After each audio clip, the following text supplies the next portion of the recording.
with the leadership comments. I do want to remind folks and everyone on the staff in terms of the whistleblower policy that we have. It is in alignment with our HRO. It is in alignment with duty to speak and stop the line, and that as we have and continue to do with the whistleblower program, all of that information has been sent out. Our posters are there. I want to ensure that all employees are aware of that and they have the information necessary that they need. The other opportunity that I want to talk a little bit about is the educational programs. There are so many programs that are out there for all staff. I think Karen and others, Pat and her team in the leadership, excuse me, in the learning office are really offering some great programs, opportunities to take a moment, step back with the book club. And the book club, I understand, is going to be reading uh, Lincoln on Leadership and very good book. So take a look at, I know postmasters go out every day, but if something catches your eye, these are the things that you need to do. And mostly you need to take care of yourself. So I want to read a letter. Many of you who are on morning meeting already heard the letter, but those who haven't, I think it's important for everyone to hear this letter. This morning I had, and it said, Miss Delancey, it came in on the 18th. I had a procedure done at your hospital. Dr. Tenuta did the work and he was great. I was called in early as they had a cancellation, and I was met by a nurse, Lori, in the 2C. From there, I had a fantastic team taking care of me through the prepping process. Once I was all set, I was wheeled through the halls and into the OR. I have to tell you, the team you have in there is fantastic when it comes to keeping a person's mind off what's going on. They ask the proper questions, but do it in a way that makes the patient not even realize what they are doing there. I listen as they introduce themselves to me when I enter the room, but when you're half out of it, it's tough to remember the team's names. I wish I did. Let's see, it's easy to remember the doctor because he's on the list that they give you. They all go along and know exactly what's happening and what they're doing. I understand it's their job and they should know, but they work like a fine oiled machine, checking with each other as they go along. I'm writing because when I got home today, I was reading an article from Military Times stating that there are still vets out there that are not yet convinced that the VA is the way to go. Look, I understand that no facility is perfect, but I have yet had a problem with anyone at the hospital, nor has anything that's been done ever been a problem. The staff, the doctors, the nurses, the cleaning crews, the support staff, always upbeat and courteous. I'm very familiar with the local hospitals and staff, as I have a son who is disabled and has been through 20 operations over the course of past years in the community. I see the difference in staff at the private hospitals, and it makes me sick that they think they are so much better, making me wonder why so many vets may choose them and not choose our healthcare system. I try to go online and write reviews and send in statements whenever I can and wherever I can, even to the Secretary of the VA, promoting the Stratton. But maybe the problem is we don't have enough vets reading these things. I meet with a group of vets every month, and we're putting together something to send out to the VFW, American Legion Post in the area to let them know how well we've done since having our health care done at the Stratton. I just don't understand why they don't have more trust in VA like I do, but I'm going to do my best. As always, thank you for having the best team available to take care of us. And folks, that was signed Joe Demura. And um, these are the letters that I'm getting, and they're so touching. And I think that when you're thinking about why you work for the VA, this is why. And we know it is the best care anywheres. And we do have the data to prove that. So I appreciate the opportunity to be able to read that letter. Okay. Anything else from anyone? We're going to go to the situational report. Sean, who's going to do the report? I don't mind doing it, but if someone else would like to. Director Rich, Sean, can you hear me? I can. Oh, good, because I'm having sound issues on my end, so I had to call in by phone. I can do it. And then Karen's going to help me when we get to the AES part. So currently we have 0 COVID positive veterans in-house. We have 12 that we're monitoring in the community. Our bed occupancy for today is 72%.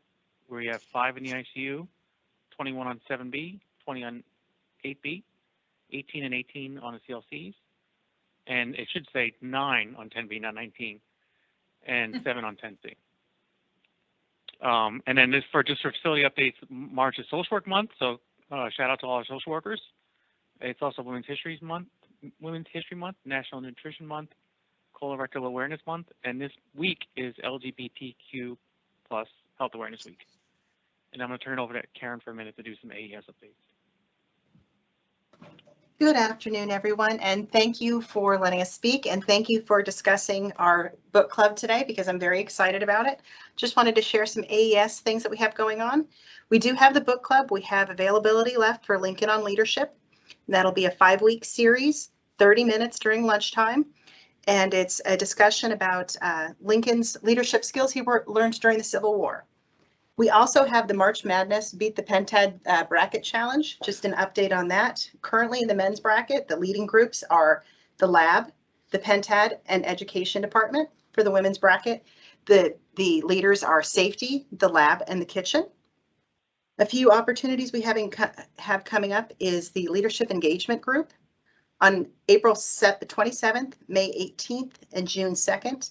We will be discussing gratitude and appreciation, health, well-being, and resiliency, motivating and engaging employees. We also have a town hall coming up on Monday for Franklin Covey. There's a ton of learning opportunities through that resource. We have VISN 2, VISN tuition reimbursement. Applications are due by April 1st, so if anyone is interested, please get in contact with me. And we finally have the Healthcare Leadership Development Program. They're recruiting for this year of 2023. It's open to GS 13 through 15, MDs tier 2 and 3, PAs level 3, 4, and 5, nurse level 3 that are in supervisory roles, and nurse level 4 and 5 who are not in supervisory roles. So that's about where we are, and we're trying to get more activities. If anyone is interested in joining us on the AES, please reach out. We can always use great ideas. Have a great day. Thanks, Karen. I see someone has on there looking for PMDB trainers. I was going to hit on that, Director, next. Thank you. You'll see on the very right of the column, I just added this to this town hall. Since some of the standing meetings we had with the regional hospitals and the VISN are standing down, I switched out and put on the radar things that are coming up. So coming up next week, we have the employee blood drive. We also have Vietnam Veterans Recognition Day on March 29th. April 8th is the Women Veterans Drive-Through Baby Shower. And if there are any staff that are looking or interested in growth opportunities, we're looking for prevention and management of disruptive behavior trainers, PMDB. If you're interested, you can reach out to Peter McGarry and he can give you more details.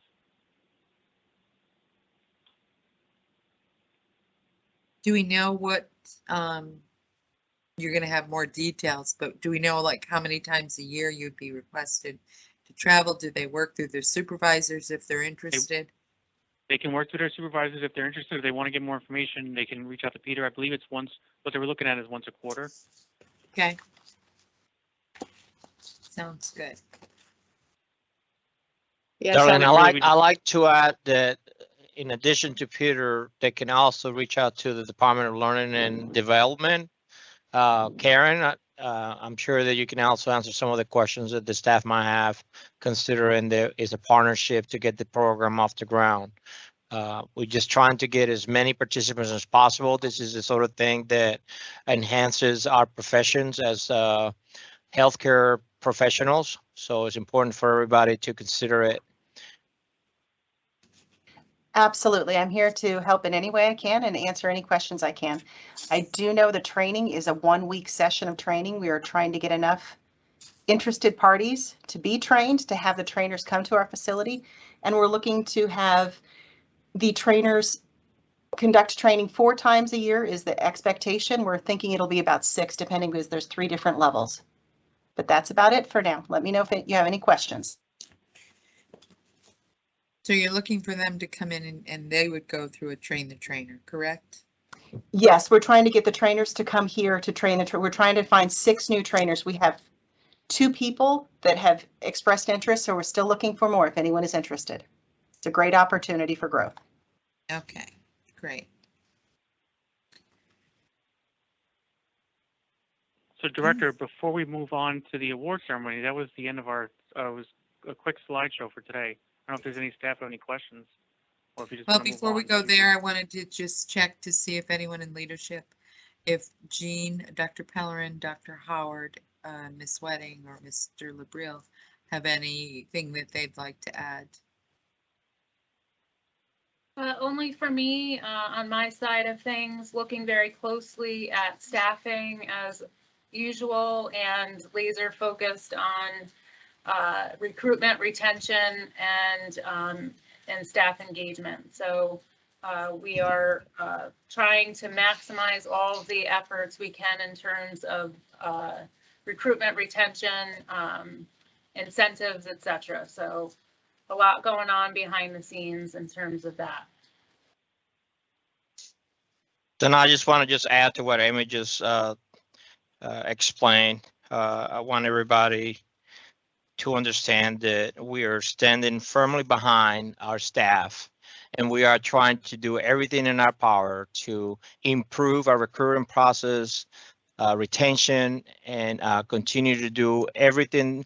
We are leaving the toolbox almost empty to ensure everything we can will be done to continue to have great staff working and coming to work and join our facility here. And for the folks that are still with us and have been with us through this trying 2.5 years are fully recognized and continue to know and that they have a good place to work here. So we are doing everything, and I mean, we are pulling all the stumps. There's nothing being left behind.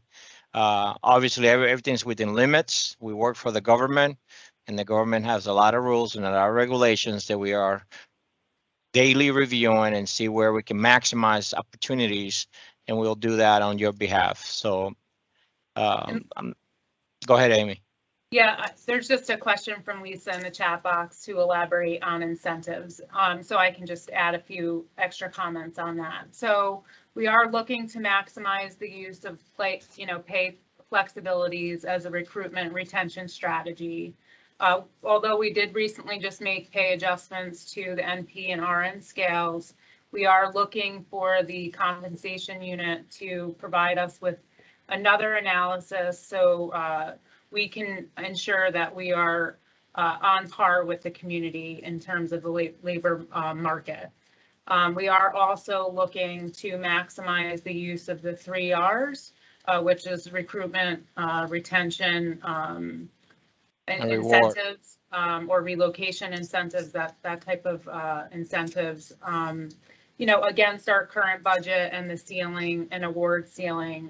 But there's a lot of discussion about how we can utilize and maximize those efforts. Hopefully that answers the question.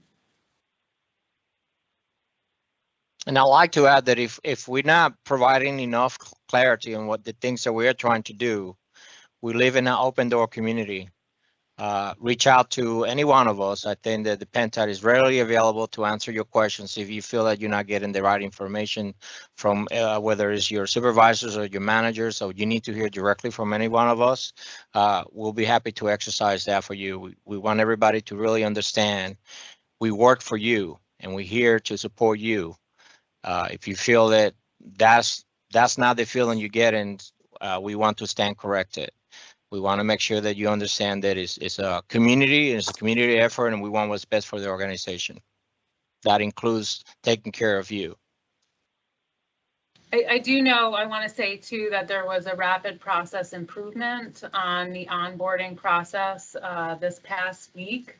I wasn't in attendance, but there were a few other ADPCSs in attendance. So hopefully there's a VISN-wide initiative to start making some significant improvements to our onboarding and credentialing process. So I haven't yet learned of those actions, but we can provide updates as we learn more.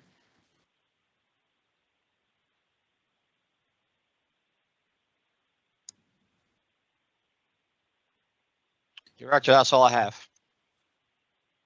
Thank you, Amy. Thank you, Chino. Appreciate it. Anything else for anyone?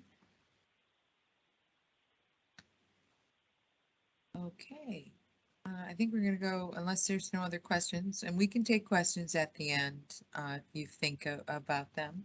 We're gonna go to the quarterly awards. I'm hoping that in the future we can come to the service and give out these awards if they're doing it.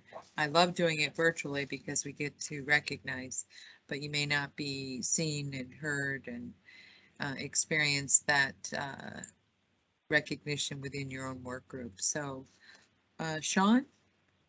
Well, Director, I don't want to steal your thunder, but if we wait till we get to the last slide, we got something planned for the next award ceremony. Oh, great. Okay. I didn't even know And that. well, I just added a slide this morning. Oh, okay. The other thing is I had a really great soundtrack planned for this, but of course now my sound isn't syncing with my computer, so I'm on the phone, so I can't play the great soundtrack. So I apologize in advance. So can you sing it, Sean? I know you don't want me, Director. I was the kid that gave crayons to in music class and stuck me in the corner. You don't want me singing. Okay. Can you at least tell us what it was so we can? Well, I had a whole bunch of classical music, spring themed classical music, because there's not a lot of top hit themed songs about spring. So I had a lot of classical songs. You could have you could have played a little bit of Bruce Springsteen, but that we can think about that next time. Okay. And just as we get started, all the pictures we used in the slideshow, staff gave us from last year's staff talent show and photo competition. So these are all your photos. Okay, thank you, Sean. Somebody wrote in Vivaldi. That was on my list. So first we have our service awards. For our 10-year service awards. And just as a note, are you going to read their names at least? I was, yes. We had Thank Amy Allen, Wilfredo Iaso, Terrence Brown, Sherry Butler, Horatio Corlett, Dorcas Amuche, Elizabeth Farrell, Shannon Fitzgerald, Noni Greer, Sam Guggenberger, and since it's Social Work Month, I'd like to highlight one of our social workers, Nikki Holt, Joyce Hopper, Eugenia Niemek Bienvenuti, Joyce Rowlett, Judy Rowlett Thomas, Jennifer Tompkins, Matthew Lupier, and Jill Westfall. And that's our 10-year service award recipients. Yeah, congratulations for 10 years. Thank you. Next up, we have our 15-year award winners, our service award recipients. Edna May Arnos, our own Edna May Arnos in the front office. Lisa Bowman, Stephen Calderon, Jean Cottrell, another social worker, Lee McDonald, Tracy Nealon Latano, Dr. Shake, and Ethel Wood. Boy, 15 years goes quickly, so congratulations. And then for 20 years, we have Elaine Drake, Lisa Houston, Amy Jackson, and our Public Affairs Officer, Peter Potter. Thank you for 20 years. Our 30-year service recipients is just one person, Michael Paramenter. Thanks, Michael. And we have two 35-year service award recipients, Teresa Campisi and Nadine Hebert. Teresa and Nadine, thank you. 35 years that you should be proud of. And then we have one 40-year service Award recipient, Sandra Ormsby. Thank you, Sandra. And then we get to our our recognition awards. And for this session, we kind of bundled them together. So we have we always have a lot of recognition awards. Our spotlight awards are for James Aldred, Joe Bergen, Janice Bean, Laurie Bouchard-Lale, Mo Crossan, Giovanni Del Grasso, Joe Featherstone, April Hall, Jennifer Harris, Paul Hines, Sean Kraus, Nicole LaChapelle, Kayla Lynn, Melissa Martell, Michael Phibbs, James Pounds, Donald Roulier, Allison Rudd, Kimberly Thiel, Nicholas Vifadias, Julio Villegas, Rhonda Warner, Elaine Wells, and Charles Withoft. Those are our Spotlight Award recipients. Yeah, and you know, these Spotlight Awards are so special because it comes from, you know, many of your colleagues, or it comes from someone who's spotting that you're doing something great. So you should truly feel blessed and honored that people are recognizing when you go above and beyond. So thank you. And just before I go on to the next awards director, I just noticed someone wrote in the comments they were a year old when Nadine started. Oh, thanks. Rub it in. Next up, we have Special Contribution Awards. We have 4 recipients: Eric Baer, Mary Beth Desario, Courtney Shripchak, and Christy Story. And in this group, we have 2 social workers, keeping with our theme of Social Work Month, so thank you to our social workers. And then we have High Five Awards. We have Robert Boyden, Joe Cardinay, Alexandria Curie, Erica Ken, Joanne Knoll, Michael Parmenter again, Alicia Ruffel, Lindsay Strazi, and the Laboratory Service. You know, in these High Five Awards, when you read them, sometimes they're not sometimes, all the times, they're very touching. You know, it may be one thing that you have an impact on a veteran directly, or it's an indirect impact. But again, it's recognized for the things that you're doing across the organization that are supporting all of us. So thank you to all of you who got the High Five. And then our iCare Award recipients are Jessica Bellarose, Ivy Davis, Kira Green, Jennifer Tuttle, and Ethel Wood. These are almost like the I Caught You Awards, because iCare is really about our values, and we caught you really supporting the values of this organization. Very nice. I wish And we then could our last allow, Sean, the one thing that I do wish we could do is that if you could just read what each person is given this award to. I mean, they're very touching, so go ahead. I can work with Jeffrey to get a list. Right, we can do that. Actually, that might lead I don't know if nicely to our next slide. Yeah, okay. So just for everyone, put on your radar to stay tuned. In July of 2022, our next quarterly award ceremony will be an outdoor, can't miss event. So wonderful. we will still offer it virtually for folks who can't make it, but we're going to do something outdoors and have a full day event. Sounds So stay great, tuned. Sean. There are so many accolades in the chat room, and I know you're probably getting very tired to doing these virtual meetings, but we want to ensure that we're reaching out to as many people as possible. So are there any other slides, Sean? I don't think so. Nope, this is the last slide, Director. Are there any other questions that people might have? Concerns, rumors that you're hearing, anything? I would be more than happy.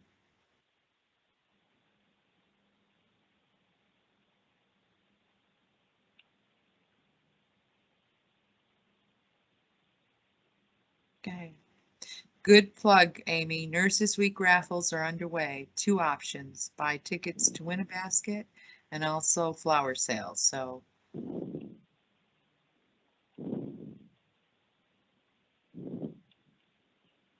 Who's selling the tickets?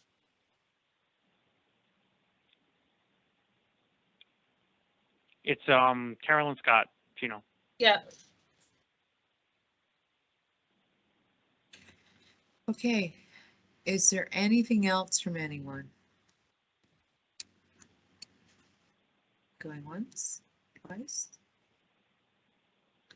Okay, thank you. Thank you, Sean, for putting this together, and I look forward to the next quarterly award ceremony outdoors. It will be nice. Thank you.